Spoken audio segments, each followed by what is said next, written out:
Hey guys, Science Mr. Robertson back in action, and boom, big topic today. Human reproduction, more commonly known as a little bit of sex.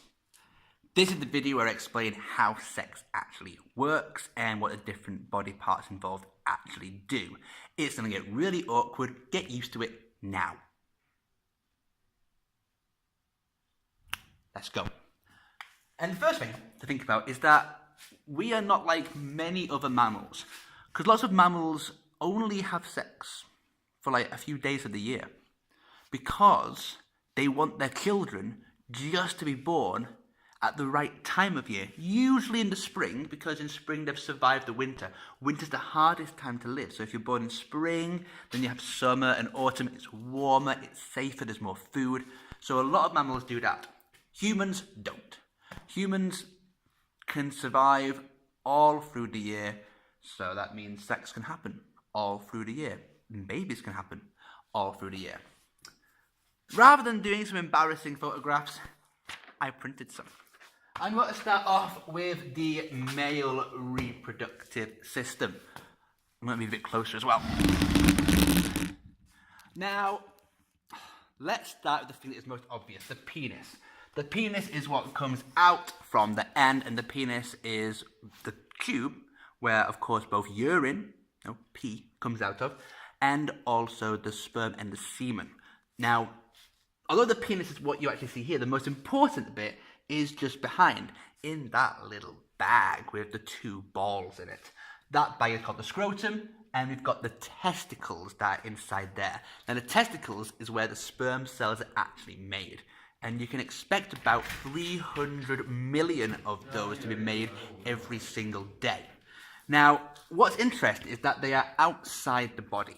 Now, that's because they need to be at a slightly cooler temperature.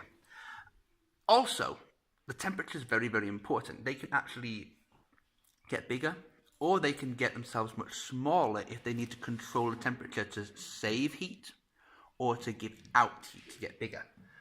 That section is very important because if the sperm are made at the wrong temperature, then they're not really able to develop into viable sperm.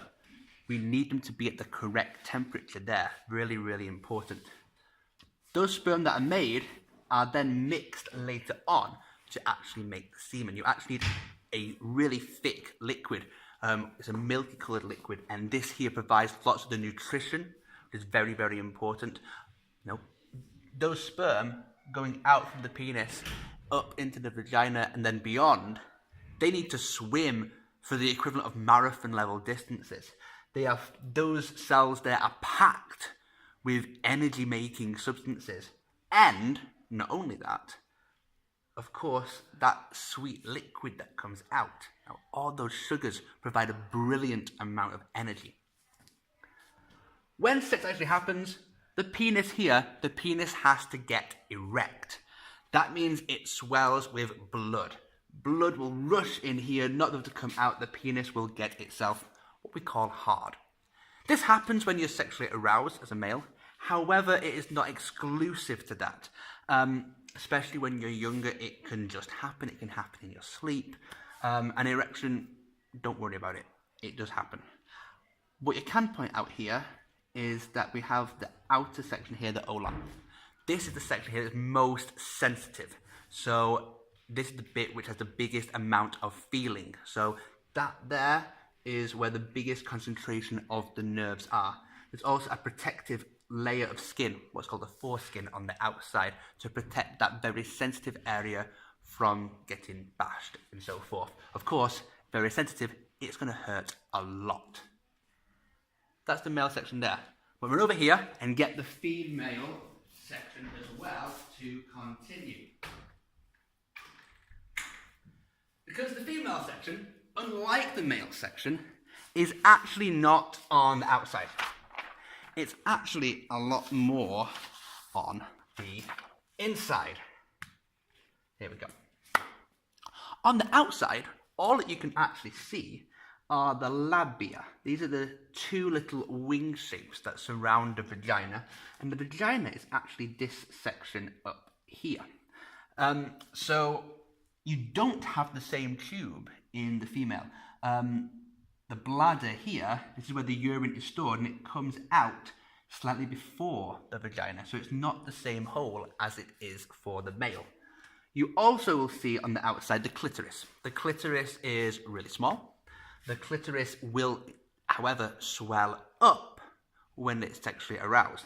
This is the same function there that the olon would do. It's very sensitive, lots of nerves in that section there.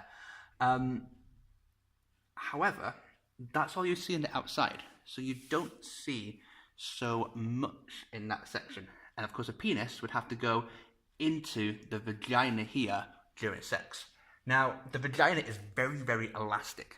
That is not just to have sex, that is, in fact, way more so to be able to stretch, because when there's a baby, which is, hey, not how sex is done. That's kind of the point of sex from an evolution point of view. You have to remember that. We as human beings have sex for pleasure. It is really fun. But that is not the biological point of it. Its biological point is to make children. This wall here is super, super elastic because your baby is going to be growing in this section here and has to come out. And that is not easy. The vagina here, being elastic, also during sex, has to make sure that it gets itself full of fluid. It gets wet. The reason for that is to be a lubricant so that there's less friction involved as the penis would slide in and out of this area here. What happens is that during sex, the male will release their sperm, release their semen, and it will go up into the vagina and then through the cervix. There's the boundary here to get into the uterus. You should note that a male doesn't have to have an orgasm for the sperm to come out. An orgasm, the climax of sex, there is a big ejaculation, meaning all of the sperm can rush out, all the muscles relax in the body. Sperm can leak before that, which is why we talk about safe sex a lot. It is not as simple to enjoy sex and then to stop having sex when you think the orgasm happens. It's quite likely a small amount of sperm has already leaked. Of course, you want to limit how much there is if you're trying to have safe sex to avoid pregnancy. However, there is still a risk from putting a penis into a vagina without protection of there being pregnancy. So we always advise on safe sex. What would happen though is that the sperm would come up here and they would swim. I'll bring another picture in here. Up through the cervix into the uterus area. Now the uterus area here has this lining on the outside.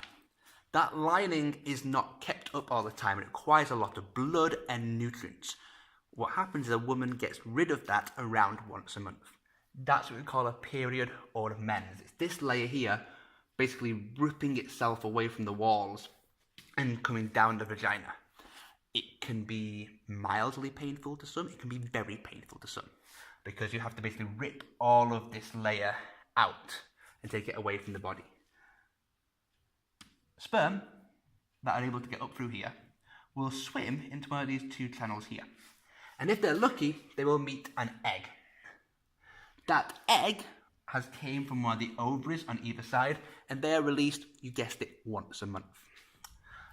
If a sperm reaches an egg, it could fertilize the egg. That means the sperm and the egg come together. We have made a DNA combination, half from dad, half from mum. We have made a baby.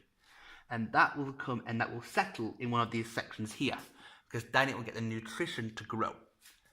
You should note that the vast majority, way over half of all the times that the sperm and the egg meet, the baby does not survive. It could be that this here doesn't find a place to settle in the womb. It could be that this here perhaps genetically wasn't viable. The DNA combination didn't work. There was a change to it. Most don't survive, but many, many do. We can see how many people there are around us to know that this process here is so complex, but is also relatively easy to happen. And then, of course, it would take 9 months to then have a baby created after that. I spoke a lot. I'm sure there's going to be plenty of questions on this. I think I'll probably leave it there and let the final question for the homework be to, ask me any questions you have again and just, let me see what you want to find out more rather than I can tell you. Thank you, guys.